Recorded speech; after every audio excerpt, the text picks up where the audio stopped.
At the time of this recording, the world is in the midst of a viral pandemic. Many people are afraid. Many people are in isolation, voluntary or otherwise. Some are sick or will become sick. And indeed, some are dying. In this special series of the Guru Viking Podcast, I ask my guests how to work with fear, anxiety, and panic, how to work with isolation, how to work with sickness and death, and how to help others who are also having those experiences. Neither I nor my guests are medical professionals, and this podcast is not medical advice. Fear, sickness, and death are perennial human experiences, and it's my hope that these episodes will be of use not only to those who are being affected now by this situation, but also of use to others beyond it. So Paul Cavel, thank you for joining me on this special edition of the podcast. You're welcome. It's an interesting moment in our lives, I think, this. The first thing, many people at this point are frightened, experiencing anxiety, or perhaps even panic. What would you say to somebody who came to you and said, Paul, I'm frightened, I'm anxious, I'm panicking? So first of all, I'd like to frame it, because at different points in history, there are different focuses and people operate in different ways. And it's been said, and I totally agree with this statement, that anxiety is the disease of the modern age. Now, one of the issues here is the fact that all of our lives are being sped up, and we are relying more and more on technologies and more on these systems. We're building systems on top of systems on top of systems. And as you're seeing now, when one thing happens, all of these things go like dominoes. So supply chains, there's not enough room in hospitals, there's not enough healthcare practitioners, and everybody starts to panic because they might not get what they need. Yes? So, and from another perspective, our lives have become really complicated. And so you see a lot of people now, they don't know how to cook well. They don't know how to take care of themselves. If they cannot buy their takeaways or their ready-made foods or whatever in the supermarkets, they're really stuck. Yes? We're losing our very basic, fundamental threads of how to live as human beings. So once that supply chain slows down, or there's some break in it, the anxiety goes way up, and people's bio-survival anxiety, the baseline of everything, will I survive, comes on strong. And this is designed, it's in our neurology so that if you're in a situation and you can change that situation, there is nothing else that will get in the way. So basically, it clears the decks. Biosurvival anxiety clears the decks, and you just go for survival. Once you survive, then you get back to all the regular other considerations in your life. Yes? And right now, people are going into this biosurvival anxiety. Now, anxiety it attacks the heart. And so stress levels rise, heart rates increase dramatically, and you're in this, what can I do? What am I going to do? How am I going to get through this? And the mind starts to spin around and around and around. When this happens to you, you are unlikely to make clear decisions. You're unlikely to find the answers. And so the first thing you've got to do is somehow come out of that state. Yes? And this is where Qigong, the work that we do, Qigong, Tai Chi, meditation, this is where this comes into its own, because it has a whole array of techniques that are designed to ground you, yes, to release that stress. and to get your mind to slow down so that you can look at the situation correctly and make better decisions. So it's interesting. In America, the whole thing about toilet rolls, and there's been reports that the situation is so dire with the toilet rolls. People are watching people buying the last toilet rolls off the shelf, putting them in their car, going into the next shop, and then they're breaking into their cars for those toilet rolls. I also heard my wife's in California at the moment, and her local stores were out. She went online, toilet rolls, one large packet, $699 on Amazon. This is shocking. And I'm sure somebody will pay it through their panic. Yes, I don't know why it's toilet rolls. Here it's food. It's fresh food here in Spain. People are clearing the shelves of fresh food. But this whole panic scenario, and it's like, whoa, whoa, whoa. If you just wait 5 minutes, you calm down, you ground, and you look at the situation, you will make better decisions, and they may be life-saving decisions. So I'd like to just go through one little loop. When it hit Spain, it went quite high. It went from 2,000 to 11,000 cases in a very short period of time. I think it was only a couple of days. And when it happened, everybody went out panic buying, and they bought everything. And the shelves were cleared out. No fresh fruit, no fresh vegetables. All sorts of things were missing off the shelves. And then everybody self-isolated. And a few days later, all those supplies come back into the supermarkets. Nobody were in the shops. Nobody was in the shops. Yes. And the shops are full of stuff within a few days. Yes. And so rather than getting into that mess and arguing and fighting and pushing to get those last packets of whatever the hell it is, by sitting at home for a few days and resting and then go into the shop, you actually got more. And you didn't put yourself through those stress spikes, you see. And so right now, as a group of people, we need to really calm down and just ground, de-stress, and do things to help boost our immune system so that if we come in contact with it, it will have a less effect upon us. Yes? And honestly, not just making better decisions, but if you're in a calm state when you do go out, you will keep more distance. You will notice, you'll be more aware of the people around you. And if someone's coughing and sneezing over there, you'll take a different route through the shop or whatever. And when you do those things, it can really make a big difference to the outcome. The issue with the anxiety and the stress is everything narrows in. Yes? The adrenal glands are ignited and you go into hyperdrive. And nobody makes good decisions in that scenario. So if you take the internal arts as an example, if you watch these cage fights and stuff on television, these are trained martial artists. They train all their life. They train hours a day. The moment they get in the ring, the anxiety, the adrenals cut in, the adrenaline surges through your bloodstream. All their fine motor control goes out the window. All their special techniques are unavailable, even after years of professional training. Yes? And if you can just stop that stress spike and that anxiety, then you're going to be on a good road.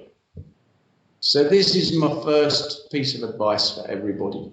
Yes? Do your best not to get caught up in the stress spikes. Yes. Try to relax. Do things to ground, de-stress, and relax. And from that space, make your decisions. Are there any examples of practices or strategies? I understand that there's a whole suite of them in the internal arts that people could do, or that you could point people towards, perhaps, to ground, to de-stress. Yeah, there's a bunch of things. First of all, another thing that happens with the stress spike is that all your energy goes up into your head and into your brain. Okay, and it puts you in a pure mental state. And when you're in a mental state, you don't feel. Okay, so let's do a little something.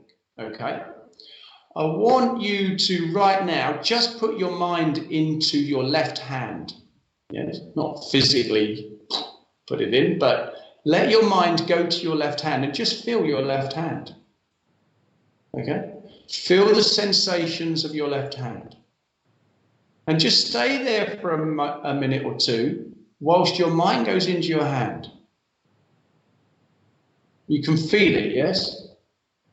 And it should start to come alive that bit more than the rest of your body. If you put your mind and you keep your mind there, it becomes a little bit heightened, yes? Great. Now, I'd like you to do a sum for me. What is 15 times 3?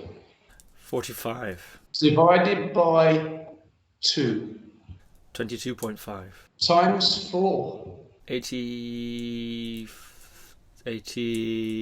Where's your hand? It's gone. Okay, and that's a simple thing. That's a little simple thing. You're saying that my having had to struggle there with that last sum, my contact with my hand was broken, and suddenly my mind's in this sort of conceptual space. That's the demonstration.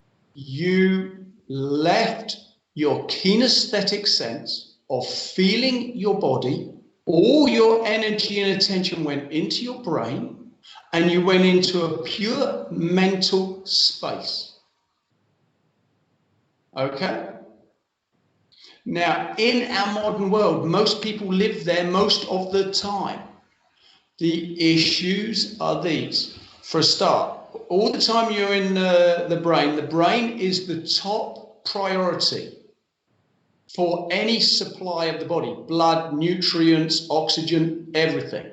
Brain is number one in the hierarchy. So if you start using your brain a lot, everything's sucked into the brain and the body doesn't get what it needs. The brain will literally suck the energy and everything from your organs, from your blood, from your tissues, from your nerves, from everything. Yes? And therefore, your body becomes weakened by this. And your mind spins around and around and around, and you cannot get out of that circle. So we have a number of practices that drop all the energy out of the brain into the body, connect with the body physically. And when you do that, the energy comes out of the brain into the body, and you stop churning. You stop going around and around and around these thoughts that are getting you nowhere. Oh, I haven't got food. If I go out, I might get the coronavirus. And if I get the coronavirus, I'm going to die. But I haven't got any food. And if I don't eat, I'm going to die. What am I going to do? And you go, diddly, diddly, diddly, diddly, diddly, diddly, diddly, right? After a while, you get into a hyper state.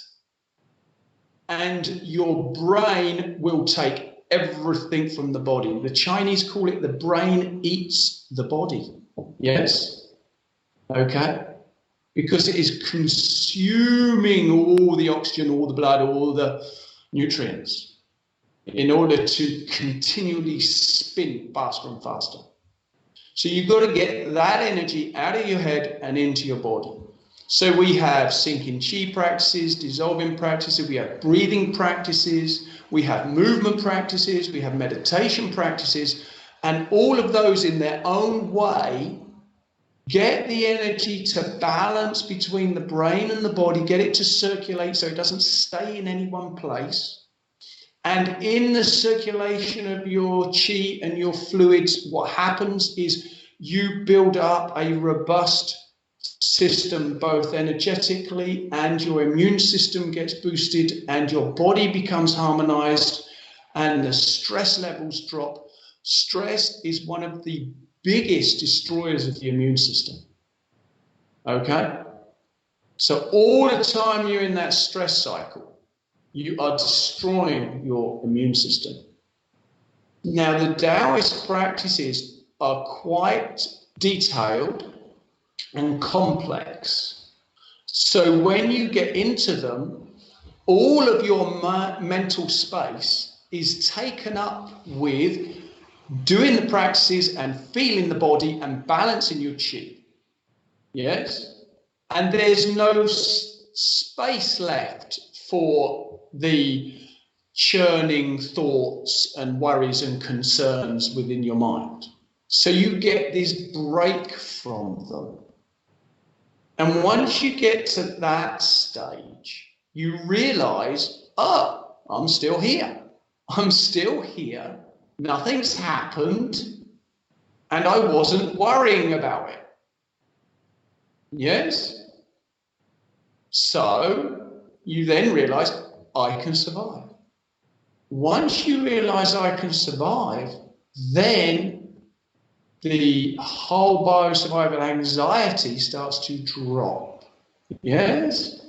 Now, obviously, the better you are at those practices, the better you're going to be able to get into that. So in the beginning, it's kind of like after the situation has happened and you're in the stress spike and you're in the stress cycles and everything, and then you realize you're in it, and then you leave that situation. Let's say you're out in the town and you hit this thing. You're unlikely to deal with it in the moment. And then you come back and then you do some practice and basically you come down and you reground and everything and things smooth out and you feel better. Yes? But if you practice for a period of time, you get to the point that you can stop it in the moment. Now, this is a real major advantage, because if you're out there in the whole thing and things are going really wacky, yes, then you can go, hold on here, ground, boom, get back in your body, yes, release that nonsense from your brain and make better decisions. Because you see, we don't know where this is going. The first reports here were, we're going to have only essential travel for 15 days. But then there's been some things leaked from the military that, well, it's not 15, it's 45 days. Yes? And now there's chatter about actually it's 3 to 4 months. So if we're going to be here for that period of time, so long as all the supply chains happen, everything moves smoothly, then we just have to sit at home for a while. Yes? And hopefully we can pick up on this point later, because there's a silver lining to this cloud. Yeah, there really is. But if those supply chains don't become smooth, if more people get ill, if the medical system gets overburdened and people start to become more anxious and more panicky and buying everything that's available, they don't know how long it's going. Yes, you will see it, and people will start to attack each other for what they have. I mean, we know this because when wasn't it Hurricane Katrina hit New Orleans? Within a week, people were killing each other for food. So we know what will happen if the worst comes to the worst. Yes.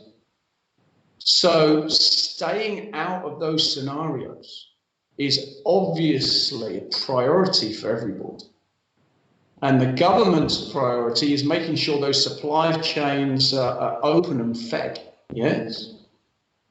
And making sure people get what they need so that we don't go into those super hyper states and start doing really horrible things to each other.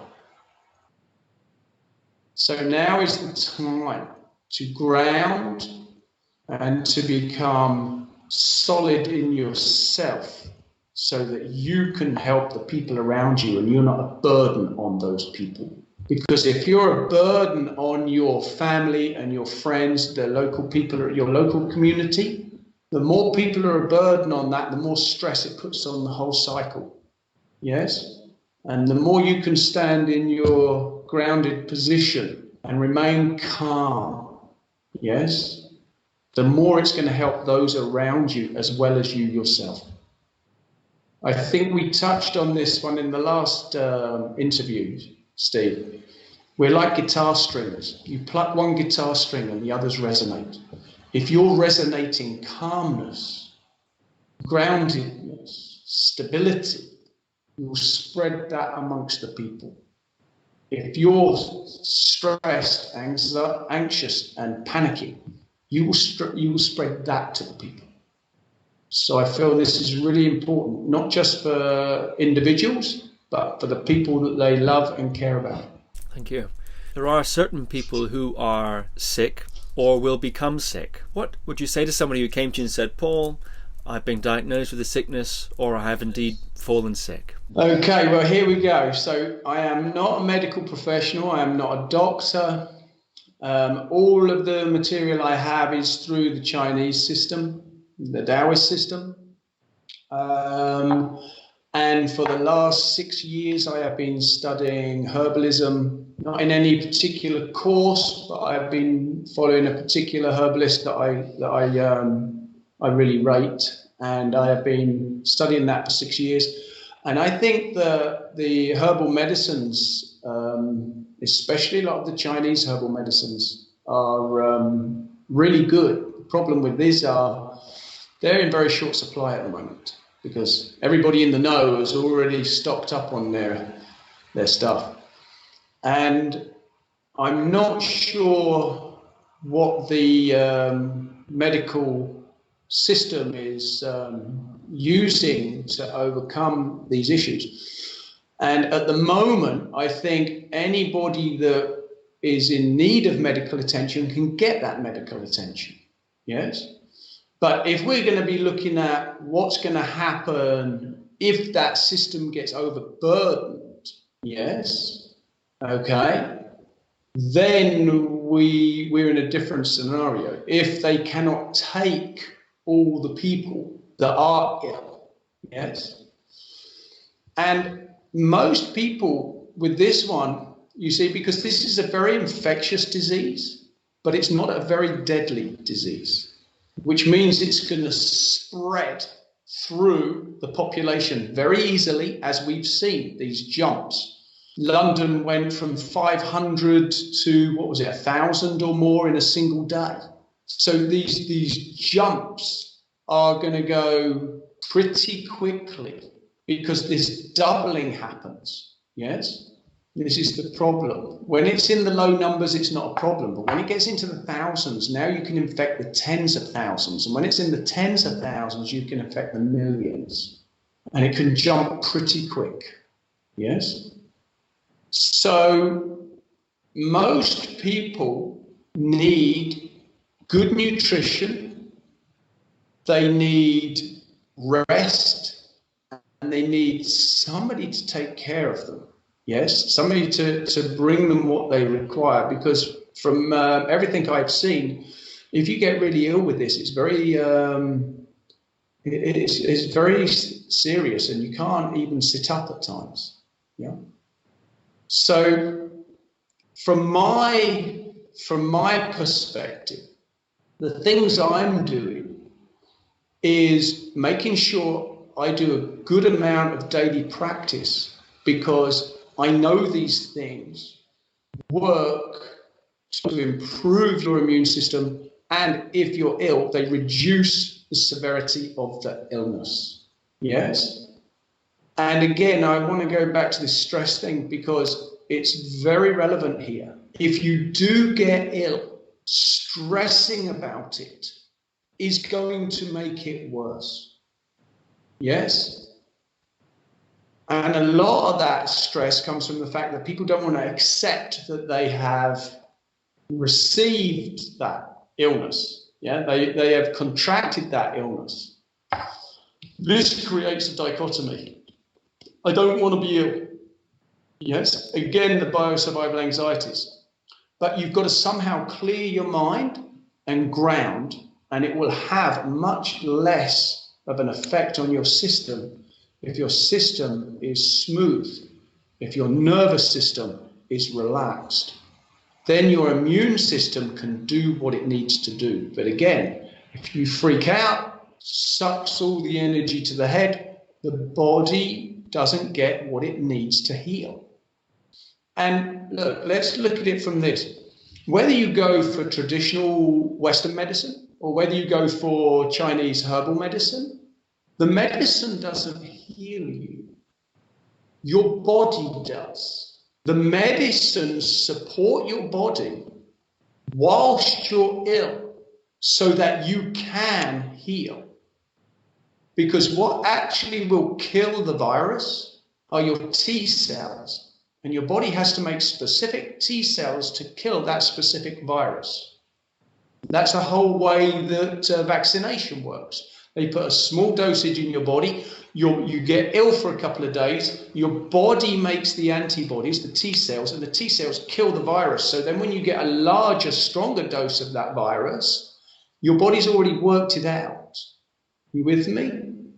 So if your fluids do not circulate strongly, if your etheric field and your Wei Qi is weak, you're more likely to contract the virus and you're more likely to have a stronger illness with that virus.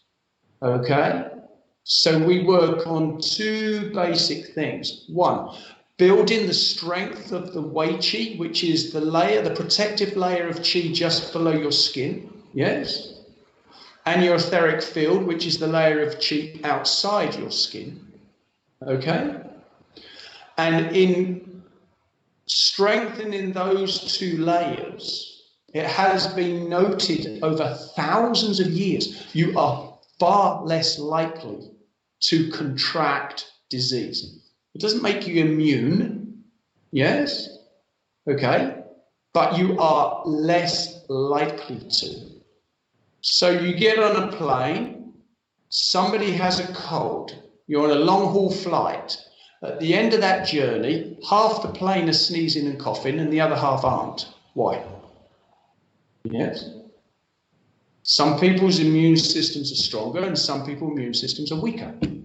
Same strain, same exposure, the air's circulated around.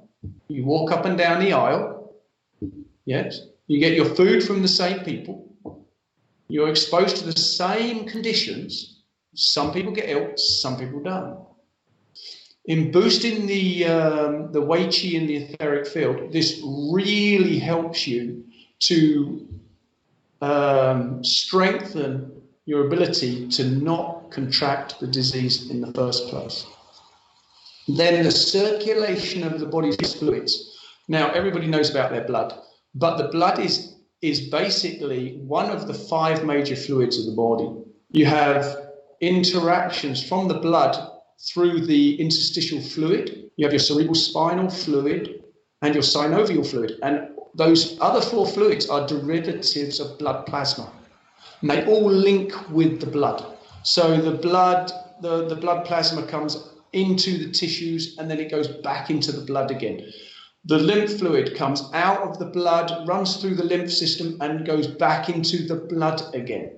And interstitial fluid and lymph are full of white corpuscles, the white blood vessels. And the white blood vessels are there to gobble up all of the invaders, bacterial, viral invaders, microbes that come into your body. So if your body's fluids do not circulate well, there'll be nooks and crannies and corners of your circulatory system that are dormant, and virus and bacteria can thrive in those dormant areas. So in creating full circulation of the body's fluids, you make sure that those antibodies, those white blood cells, get to every nook and cranny and can fight that invader off. Yes? So this is a really important point. And the internal arts will do the blood circulation, the fluid circulation of the body way better than normal Western sports or athletics or external arts of any form. They are built around it. It's in the design of the system, yes? Fluid circulation is a big thing. You're born about 75% fluid, and when you die, your body's down to 50% or less.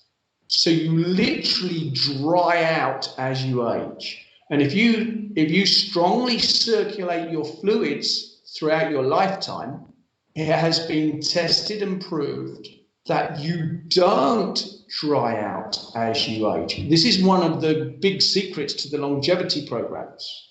Yes? Because there's these membranes. If we take the synovial fluid in a joint, for instance, there's a joint inside, there's the capsule that surrounds the joint, and in that capsule is a fluid called synovial fluid, and that is to bring nutrients to the area, and that is to lubricate the joint. Well, on the inside of that capsule is a synovial membrane, and when that synovial membrane is stretched and released in particular ways, it secretes more fluid and it builds more fluid up in the joint. And then your body goes, I need more fluid, and so it holds on to the fluids that you're drinking. It doesn't release them. It increases the body's fluid capacity. Yes? And this does all sorts, every function in your body just about requires fluids to some degree. Digestion, yes? Everything. Getting rid of the dead cells, getting oxygen to every cell of your body, getting the carbon dioxide out, getting the cellular waste out of your body. Everything requires fluids. So as you age and the fluids reduce, your functionality reduces. And then you start getting aches and pains and problems. You visit the doctor more and blah, blah, blah. So those that have been seen to be training with the Qigong throughout their lives, and it doesn't even have to be throughout your life. A lot of people in China don't start to their 40s or 50s or even 60s. Yes. And they turn their health around. Okay. It's just that if you start earlier, you get a much bigger bang for your buck. But as you practice these arts, then you can really improve these functions in the body. Okay? So that's a bit of an insight into why we do what we do. So around the world, some people are facing the prospect of their own death. What would you say to somebody who came to you and said, Paul, I'm worried I'm dying, or Paul, I am in fact dying? This is a tough one. But as they say, there's only one thing you're sure of when you are born, and that is you will die. Or as the joke goes, life, no one gets out alive. Yes? It's an inevitability. So now in the West, we're getting to this point where we can't talk about it. You know, we can't use the word death or dying. It's like, oh, they passed away. Yes. Oh, they went to the other side. Yes. And we fluff it all up in these soft words, so that what we don't do is deal with the issue that we will one day die. Yes. So I need to start from that perspective, because most people try to avoid it until there it is, and oh my God. And at that point, people do all sorts of crazy stuff. They convert to religions, they renounce their religion, they leave all their things to strange, like cat houses or whatever it is they do. They really kind of go, woo, at the end, yeah? Well, from a spiritual perspective, the idea is to go out smoothly. Yes? Don't go out with a yes, because your mind is being splintered.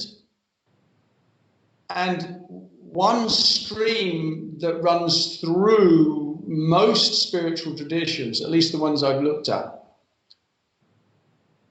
the passing, yes, is supposed to be done in a smooth, quiet, and comfortable way.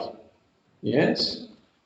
Now, if you believe or are willing to entertain the idea of reincarnation, then the smoother you go out, the better it will be for your next re-entry. Okay? If you don't adhere to believe in or are willing to consider the reincarnation model, it's all over anyway. So would it be better that you went out with a real hyper stress spike or just relax through the scenario? If at least that will help the people around you deal with your death. Yes. But as far as I'm aware, everything I have been taught over the years, the smoother you go out, the more comfortable it is for you, and the better place it puts you in for your return on the next round. So if we look at this from a Taoist perspective, last time I introduced the idea of the 8 bodies, yes? Well, when you're born, you release the 8th body, the Tao, the universe, the connection with all and everything, and you gain the physical and the energetic body. Yes, the physical body and the energetic body, the 2 lowest bodies. So you lose the top body and you gain the bottom 2. Okay? And when you die, you lose the bottom 2 and you gain the top one. So it's kind of like an elevator with 8 floors. And the top floor is twice the size of the other floors. And you lose the bottom 2 floors. I'll do it here. You lose the bottom 2 floors and gain the top. You lose the top and you gain the bottom 2. Death, life, death, life. So this mid-band here, yes, from the emotional body through to your essence, is the part of you that continues and doesn't become lost or destroyed. Yes. So from this perspective, it's entering into a different realm. Now, some people find that very helpful and calming because they do, and other people say it's a load of nonsense, there's no evidence for it and all the rest of it. Okay, yes, everyone's allowed to believe what they wish to believe. Given that in the Taoist model, those, other than the physical and energetic, those energy bodies are continuing on, what sort of considerations are there when one's alive in attending to those, strengthening those, integrating those? Are there such practices or considerations that one can do whilst one's alive to optimize the part that goes on? Yes, I mean, now this is the whole purpose of the spiritual path. Yes, the whole purpose of the spiritual path, and why religions have organized themselves in such a way to cut off from the secular world. Because then if you engage in, business and money and sex and food and all these lovely pleasures in life, then it will draw you away from the spiritual path of finding completeness or wholeness or oneness or unifying your soul or your spirit in some way in order to evolve spiritually through lifetimes. You know, the Taoists don't necessarily agree with the isolation. They say it's individual. Some people will need to go into isolation to do those things, and some people can do it whilst living in the secular world. They don't have to. But this has always been the dichotomy over the aeons. You know, are you more in the material realm or are you more in the spiritual realm? Yes, and how much of your life force energy do you put into the material and into the spiritual? And this is that silver lining I was talking to you about. Right now, everybody is enforced to stay in their homes, at least in quite a large chunk of Europe. We're not allowed to go to the next town. If we go out on the road, there's police blocks and they ask you, what is your business doing driving? Yes. Okay. In France, you have to fill out a paper before you go out of your home, and only one member from that household is allowed out at any point in time. And if you're not on the route to do those specific things that you've written down on that paper, you get arrested. This is where we are right now in Europe. Yes. They're talking of locking London down. So at some point, if you haven't already been confined to your home, you will be at some point in Europe. So what are you going to do? I mean, this is the curse of the Westerner. A Westerner cannot be in a room by themselves for a couple of hours without going crazy. And we're not doing too bad at the moment because we have the internet. If the internet goes down, then people are really going to find out what is inside of them. Yes. Because we rely so much on all these external systems and these communications. I see the kids today, they're not off their phones for more than 30 seconds at a time. If that internet goes down, what are they going to do? They're going to be lost. So now you have this space. You have this space and you have this time. And you can do a lot of inner reflection. Whether you have practices or you don't have practices, you can reflect on you as a human being. You can watch your emotional states coming and going. You can watch your mind and the thoughts that are happening to you. And you can make a decision. I don't like the way I am being, and change it. The primary function in the Taoist arts is to generate change. They don't say what change that should be. All they say is change is constant. Which direction are you going in? So you can make the decision right now to stay at home, look inside, reflect, or you can binge watch on Netflix for the next couple of weeks or more. But even that's going to get boring after a while. Okay, I mean, they did that experiment when there was in the 70s there was a shortage of labour, a shortage of jobs and work, and people were held to a 3-day week, and of course production plummeted.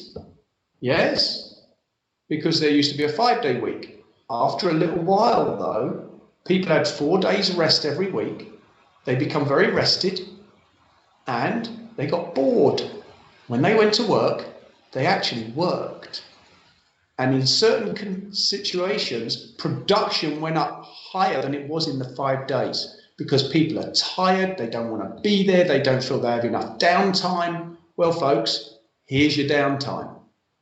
Okay? Enforced downtime.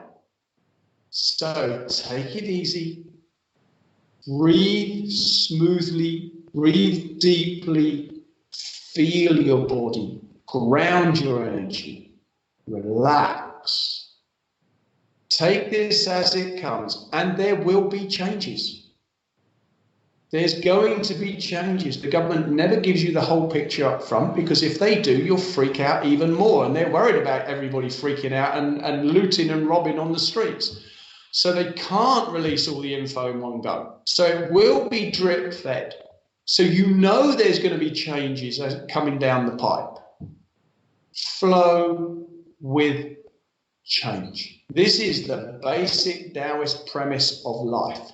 Flow with change.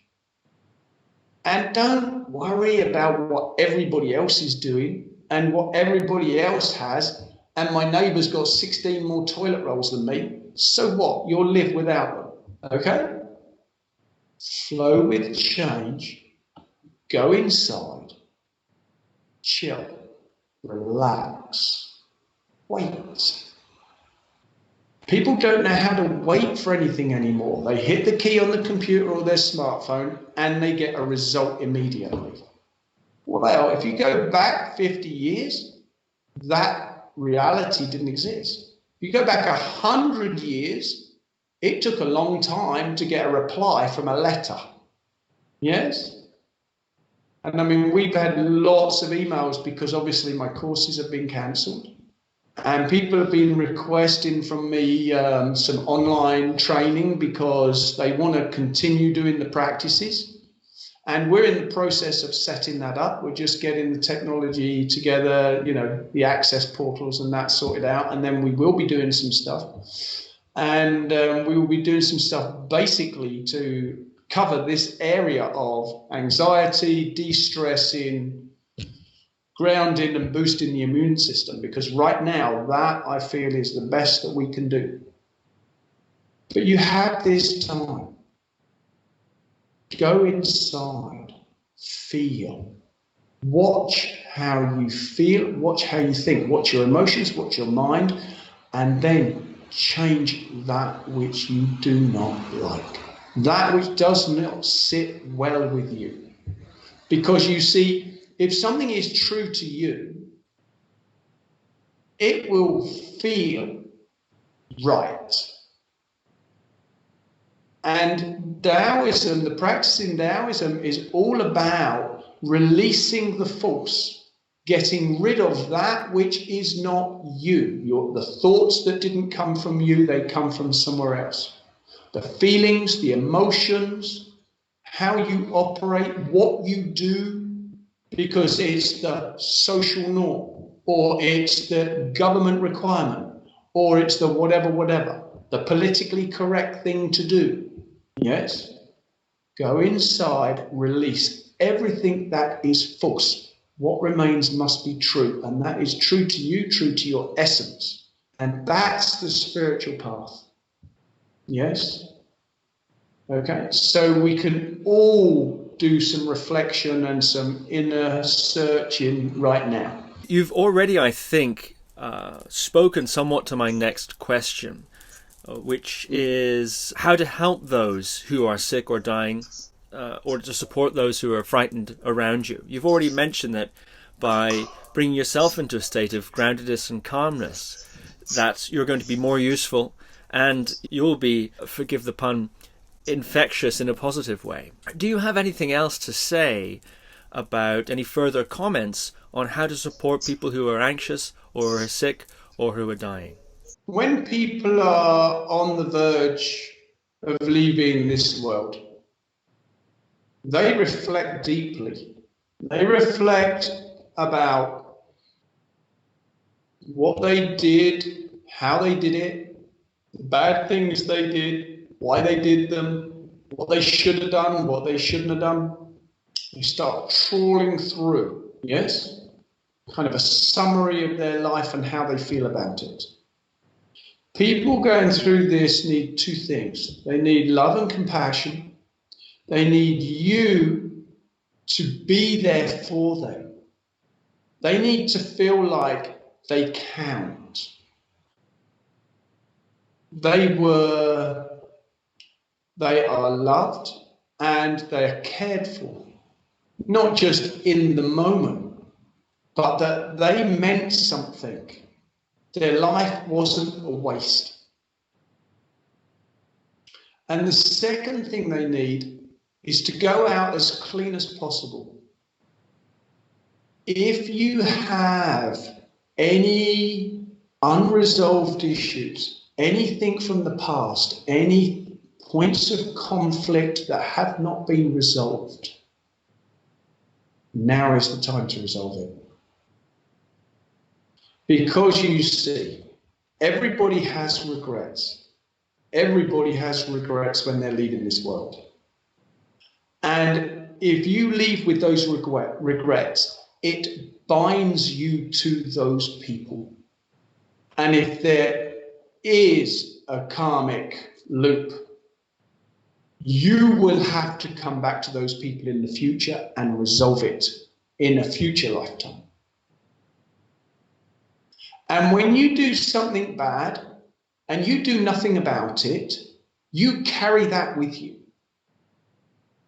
Now, the Taoist perspective is to clean that up as you go down the road. Yes? Because if you go to someone and say, look, I really messed up here. Okay, I was out of order. I was wrong. I was not nice. I was not a nice person. I did wrong. And I want you to know that I understand now that how I behaved was not good. And I apologize for this. And I want things to be clean between us. And then you move on and you feel, a weight. And normally, not every time, but normally that kind of approach is received by people and accepted. Yes? People will accept, okay, everyone's human, everyone makes mistakes, and they accept that. And you feel, and then, and quite often you see this, like two people are against each other and it comes to a head and they have an explosion of some kind and then they go through everything, they sort it out and they become really good friends from that point forward. They cannot become friends if it is not resolved. If you have had issues in the past or the present with those people that are very close to you and they're on their way out, sort it out with them now. Because then, when they depart, you do not carry that with you. You do not have that weight. However, if you miss that opportunity, you will regret it. Because you see, it's not just, even if they're 100% wrong, it's still not just in them, it's in you. You are carrying it. Both of you are carrying that unresolved issue. So even if they're 100% wrong and they don't resolve it, you don't resolve it with them and they go, you still carry it. Yes? And let's be honest, generally it's not 100%. Generally, both parties share, to some degree, some responsibility in any conflict. Yes? Resolving those issues before the person leaves allows them to pass smoothly, because that's not churning through their mind in their last hours. It lets them know that you acknowledge them as a human being and you care for them enough to resolve those issues. And you are free of it when they go, so you don't carry it for the rest of your life. I received this advice very early in my reality. And so when my mother was dying, or she was approaching death, I went to her and spent time with her, and I went through these things with her and initially upset her. Yes. And there's no doubt that it will. And it's because it's unresolved. But we managed to get through it. It made our relationship better and smoother with the time she had left.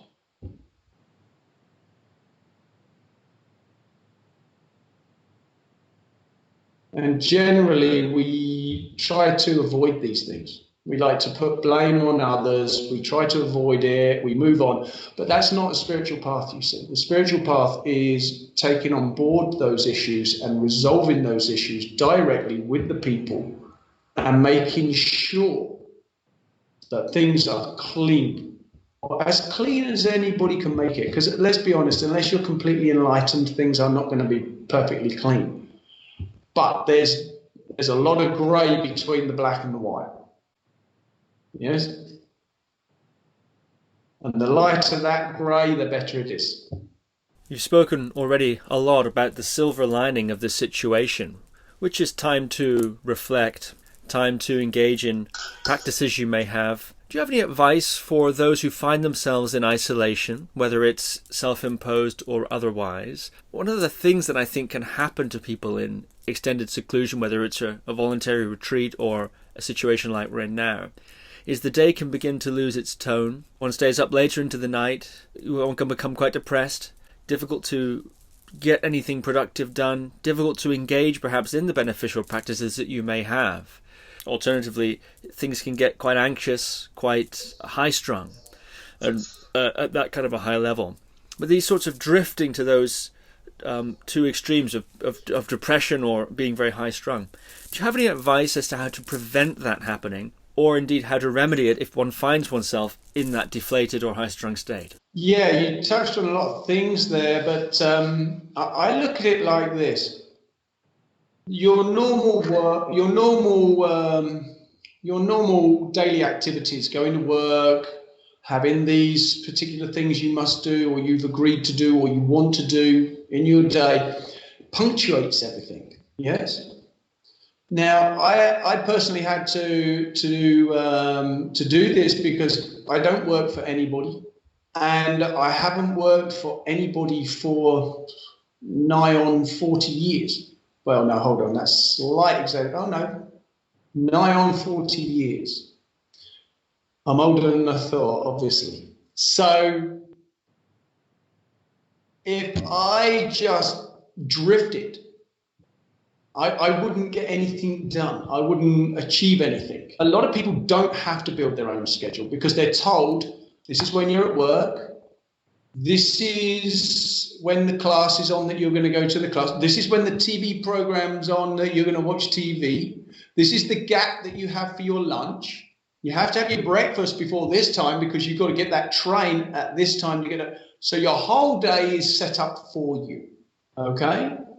So I would say this. First of all, most people push themselves well beyond their 70%, well beyond their 2/3 capacity that is a healthy way of living. If you look at the Shoshone people, the Shoshone tribe in America, they spend 4 hours a day digging up roots and looking for berries and stuff for food. They have 20 hours a day to do what they want. Okay? That's a relaxed lifestyle.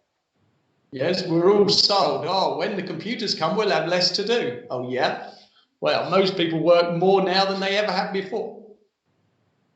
So, because people are being pushed beyond their 70%, their 2/3 capacity, take some downtime. Take some time to sleep in, to not get up, to relax, to watch a couple of movies, to generally chill out. Yes? And I'd also say, do a few breathing practices where you just breathe, focus on your breathing, just breathe in and out of your nose smoothly, evenly, softly. Yes? Okay? And just follow your breath in and out of your body. 10 or 15 minutes, lying on your back with your knees in the air and your feet flat on the bed or the couch, and just breathe for 10 or 15 minutes and let everything else go and just let your body go. Yes? This can be really helpful just to de-stress and just to let the nerves go and to wind down. But don't let that go on for too long. That not doing very much, because then you get into the lethargic or I can't be bothered or the depressive or the feeling like anxious again, I must do something with my life, yes, whatever it is. Then you have to build yourself something, but build it slowly. Say, okay, I am going to set my alarm and I'm going to get up at a particular time of day. And then getting up at a particular time of day, it doesn't have to be as early as you get up, or it doesn't have to be late. It can be whatever you choose. But I'm going to get up at a certain time of day. I'm going to eat my meals at a particular time of day. Just start with really basic. I'm going to shower at least 2-3 times a week. I'm going to adhere to these basic living, yes, so that you don't get lost in the source completely. And then from there, start going, okay, in this gap, I'm going to do this. In this gap, I'm going to do that. And start putting things in, whether they're work things or whether they're for you as a person or just cleaning the house up, tidying up the house, getting it. I mean, look, we all push these little jobs to the side. I mean, this last couple of weeks, I've been getting all sorts done. I'm normally now gearing up. I should be in London next weekend. That's not happening. Yes? Okay. I had an 8-day trip to London. Then I had another one to Crete. Then I had another one to London. Then I was off to the US. All of that is now wiped off my curriculum. So all those preparations and all those things I used to have to do for those trips, they're not happening now. So I have space in my life. So I'm doing all these jobs around. I'm getting things cleaned up, put away, tidied up, getting rid of. I've been throwing everything away that I don't need, clearing out. Getting rid of the old, accepting the change, and moving forward. And I spent a few days doing very little, and now I'm starting to gear up. Like I said, we're going to do some online live streaming to help people with this scenario. So now I'm getting back to work, but that's a complete shift from my normal reality. Yes. So it's like, how can you be productive? What can you do to improve your life? But there's this old attitude. It's like, if you hold on to everything in the past, if you hold on to everything old, there is no space for the new. Yes? And you get stuck in a rut. Now's the time that you can shift this. Yes? And it's been really nice going through the house and getting rid of all this stuff that's just stuffed in cupboards and stuff that you don't need and you don't want. You don't even know why you bought it in the first place. It's like, give away the good stuff, throw away the rubbish, clear it out. It makes you feel really fresh internally. Yes? And it helps you to change and adapt with the times. And if you can do some practices, and you don't have to do Taoist practice, there's all sorts out there that can help you. Yes? It's just that's my particular stream. Yes? But if you can do some kind of breathing, some meditation, some qigong, some relaxing practice, it's really good. And it can put you on a good road. It can make some positive shifts. One of the things that I think a lot of people think of when they think of Taoist practices and so on is the sexual aspect and the idea of the sexuality and the energy of the body being linked in some sorts of ways. Are there any special considerations, for instance, to do with ejaculation or these sorts of things that are relevant at a time of high stress or infectious disease going around? Okay, that's quite an interesting subject. I'm not going to shy away from that subject. First of all, there's two approaches in Taoism, the fire and the water method. And I think you'll find that this semen retention material is coming more from the fire tradition. And look, if you split the population up, there's three basic sections. There's those that really enjoy sex. There's those that are freaked out by it, don't want it, are not interested at all. And there's those that are, take it or leave it. So, and they're about a third of the population, those three groups. So for a start, if it is for you, then it is for you. If it isn't, then you have nothing to worry about. But what has been found, because you asked that specific, and I know there's a lot of this material running around, is that if you do the semen retention practices and you are highly sexual, you have to be careful because you can actually cause some issues with your energy in doing that. And so you need somebody that can teach that. And I don't personally teach that material. I'm aware of it, and I'm telling you, you need somebody that knows what they're doing with that in order for you to go through it smoothly and safely. What kind of energetic problems can happen? Well, your energy gets deranged and then your body functions can go out of whack. Because you see, it's like circulation. If you stop the chi flowing in a particular direction, or you force the chi in a particular direction, it's the forceful material, either stopping or making it, yes, that generally can cause duration in the channels of the body, which affects how you think, how your body functions, your emotions, yes? And I've met a couple of people down the road that have done these things forcefully. They have kidney issues, they have various things, okay? And honestly, this is not my forte, so I'm only touching the very edges of this, yes? But sex is a natural act between people. And so in the stressful time, it's too much sex can deplete your chi with, yes, but abstaining forcefully from sex can also do the same. So here we are again on the old scale. Either extreme isn't good for you. Somewhere in the middle and you're fine. Yes? Thank you. So, do you have any closing comments on these topics we've been discussing before we wrap up this episode? Okay. One last thing. Don't believe everything you read in the media. Most people have an opinion. And people like to project their opinions, whether they're truthful or not, whether they're correct or not, whether they have an agenda or not. And right now, there is an enormous amount of hype.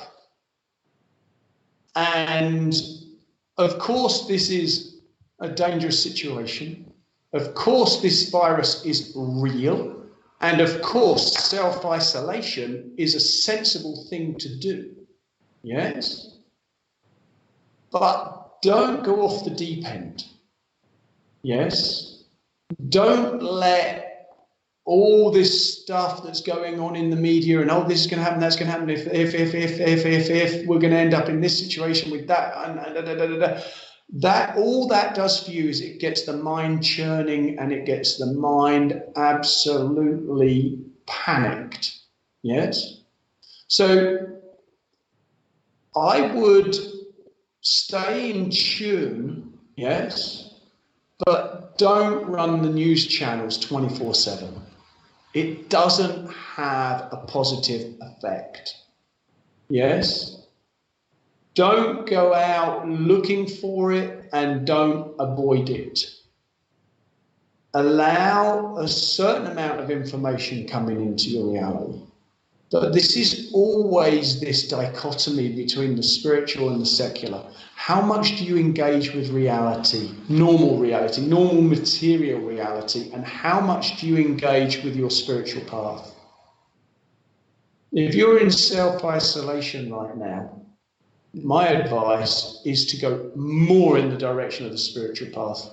You can't change what's going on out there. You can't make it go quicker or get over faster or change the fact that if you go out into crowds, you're likely to catch something at some point. Yes? But what you can do is you can stay at home and you can chill out and you can go into more of a spiritual direction. And that will do you much more good than tuning into the official and all the alternative news sources that are out there that's just going to be flipping your mind from here to there to everywhere. Did they do it on purpose? Did we catch it? Did they get all this stuff? Yes? Are they doing it to us? Is it a complete lie and they're just experimenting with us? I mean, every scenario is out there right now. And there is an enormous amount of chatter on things like Facebook and Twitter. I don't personally go on those much myself, but I mean, it's out there. Yes? There is an enormous amount of this. Yes? people clubbing in London last week saying it's a complete lie, blah, blah, blah. Chances are it's real and we can't do anything. So, stay at home, breathe, ride the wave, adapt to the changing circumstances. Paul Cavel, thank you very much. Thank you, sir. Thank you for listening to this special edition of the Guru Viking Podcast. For more information and more episodes in this series, visit www.guruviking.com.